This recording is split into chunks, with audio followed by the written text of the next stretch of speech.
In today's video, I'm going to show you how to make bold text. So you want to make your text stand out. Here's how to do it.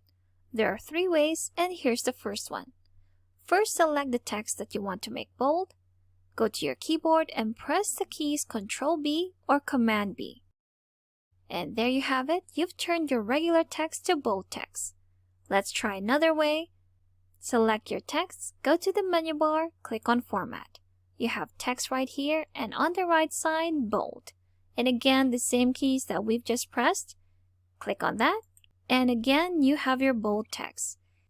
And the easiest method is to select your text, go to the toolbar, and select the bold tool right here. Click on that, and there you have it. You've made your text stand out, and that's how to make bold text in Google Sheets.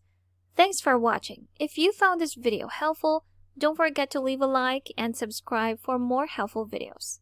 See you on the next one.